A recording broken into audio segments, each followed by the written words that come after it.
minute since we've done a live. Well, not maybe since a minute, because we did release another album earlier this year. But it's good, man. It's good to be back.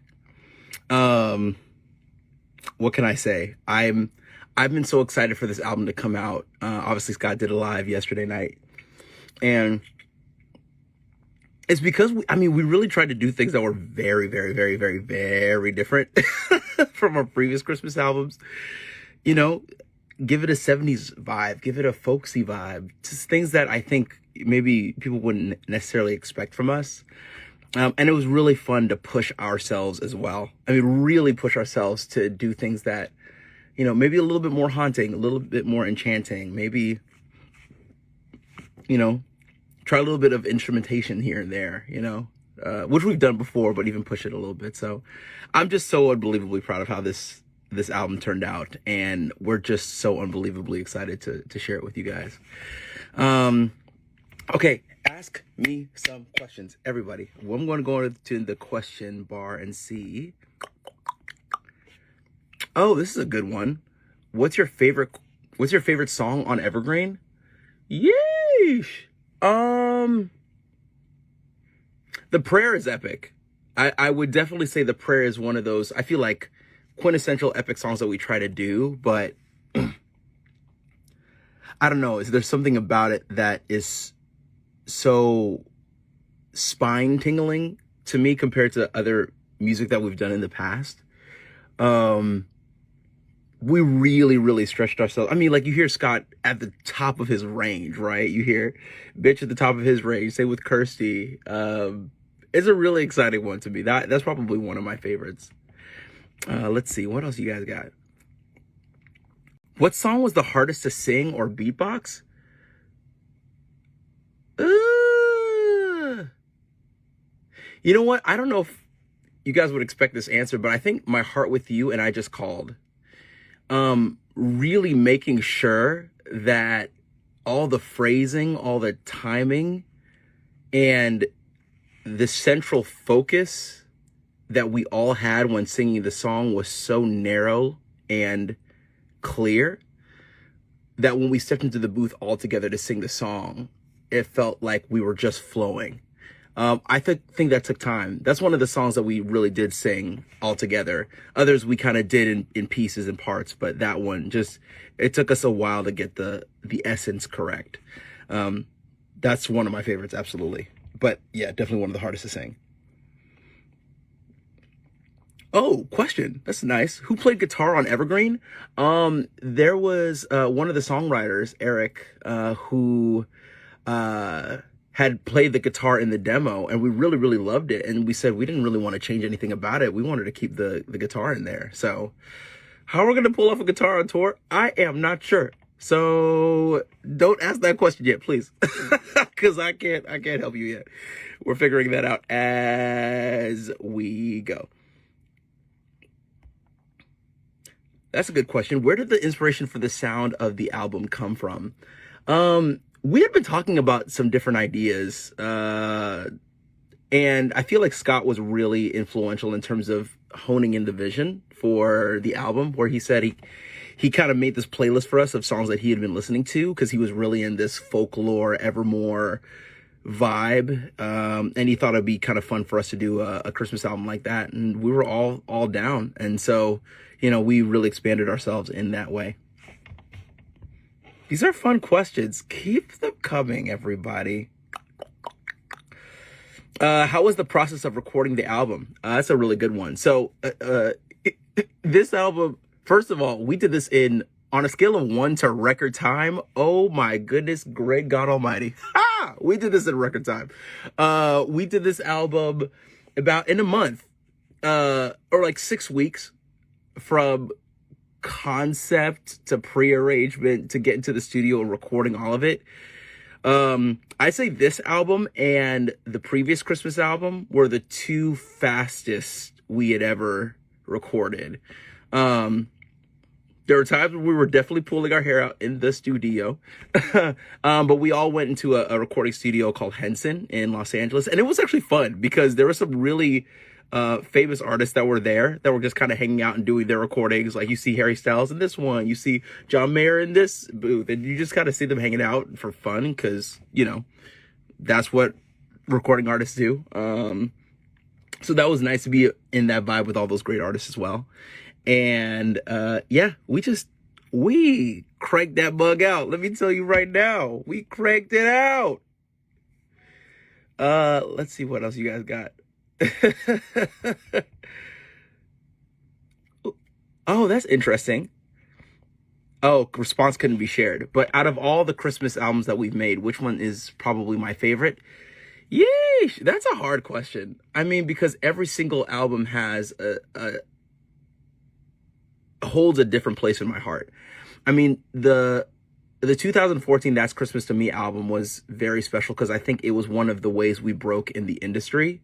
And we fought really hard, really hard. I mean, I'll tell you a story. There was one time when we were doing this Christmas promo for the 2014 album. And this is obviously before we had a Christmas tour, so we had time to really promote.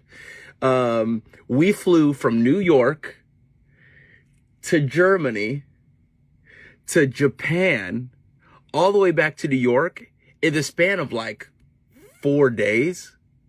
It was nuts. My body did not know where it was. It was so hard. But I mean, we really tried our best to promote this so that, you know, maybe we had a chance of breaking and it really worked. So we're thankful. But that's like one of the hardest time periods I think we've had. But that one was special, I think. Obviously, this album's fun. It's just a departure. Yeah, I mean, every Christmas album's different, but each one's fun. So, and obviously, there's probably going to be more to come. So there you go. Let's see. Interesting. This is a good question. Do you have a quote or situation that changed your view on something? Yeah, actually, so I work with a coach. I guess you call it high performance coaching. I love this man. I actually have a call with him in 10 minutes, so I'm excited to be able to use this this phrase with you guys because he'll be excited that I used it on this live. But he told me gratitude is the fuel of all success. And I was like, what? I mean, gratitude makes me feel good about myself. But he goes, no, you have to understand. The thing about gratitude, it allows you to see where you came from.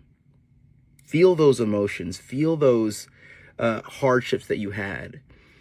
And you see where you are now. And the difference between then and now can be overwhelming. And that lets you know that there's more to be done. There's more that you can do. It gets you through the harder times because you're gracious for the previous times that you've also had. So I think that's definitely one that's stuck with me. I'd say another one is plan the work so you can work the plan. That's probably the other quote. A lot of people, I think, do a lot of work, but is it really their life's work? It may be work for their company, their other people, their friends, their family, but is it the thing that needs to be done for them so that they feel the most alive?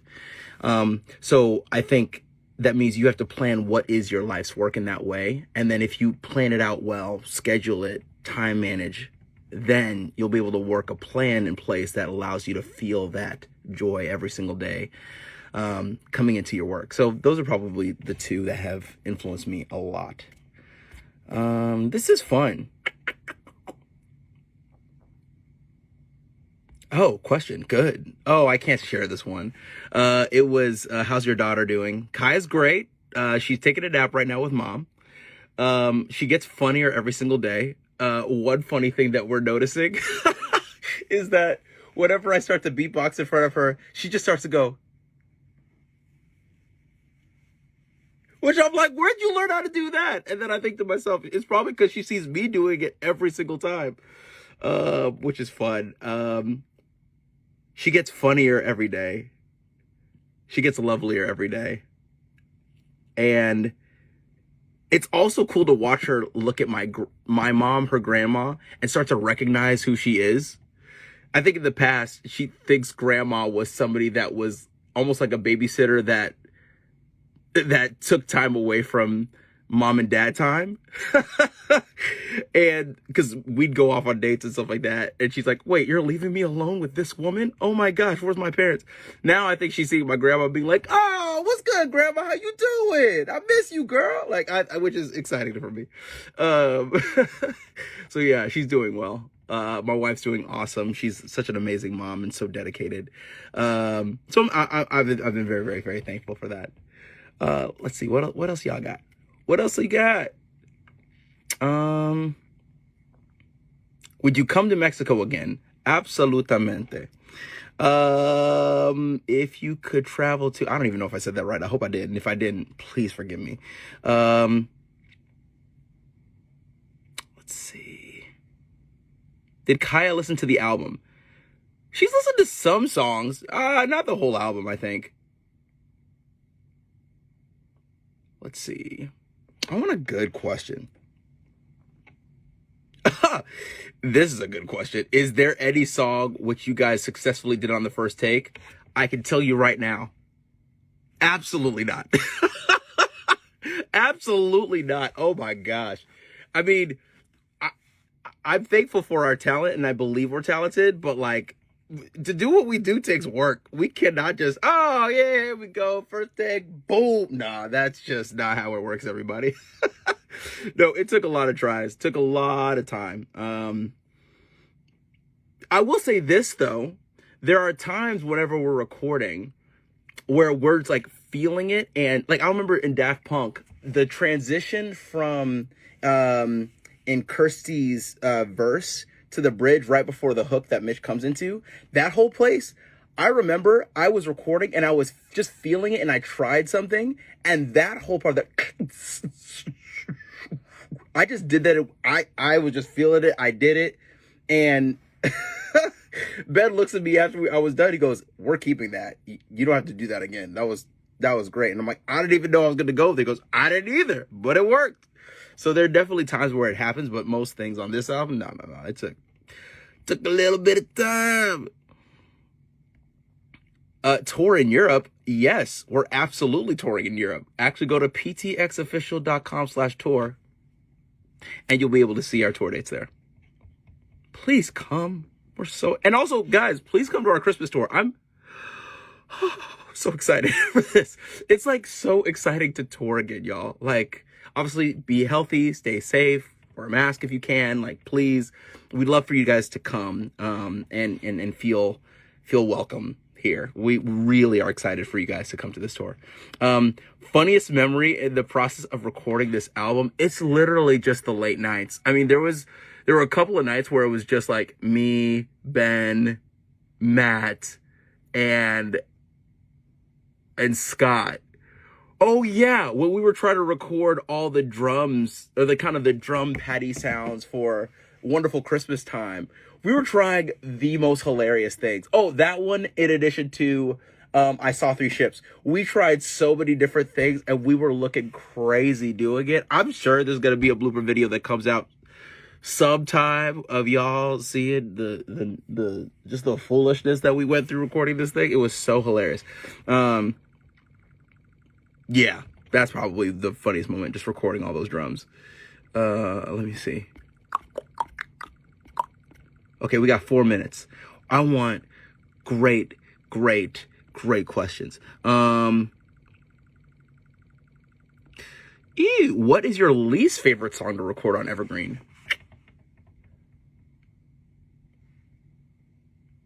You know what? I mean, it's sad to say this because it's probably one of the ones that, like, I'm excited to hear the record, but recording it was so difficult, was I Just Called to Say I Love You. The phrasing is just very long. And so I'm in the booth like, I just called to say I love you. I'm running out of breath. It just felt like that the whole time. So it was just, I just had to do so many takes. So many takes. And we all did. But, you know, it turned out well. So I'm thankful for that. Okay, 3 minutes. 3 minutes. I gotta find a great question. What's the best Halloween costume?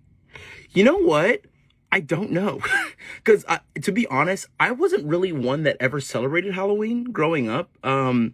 But, and maybe this will tie into actually a bigger story, I'll say. This is the first time where I'm actually doing Halloween because I have a daughter. And we're gonna be like a Winnie the Pooh type family. Like, I think I'm Eeyore. I think Kaya's like Tigger. I think Lee is, I forgot what she got for herself.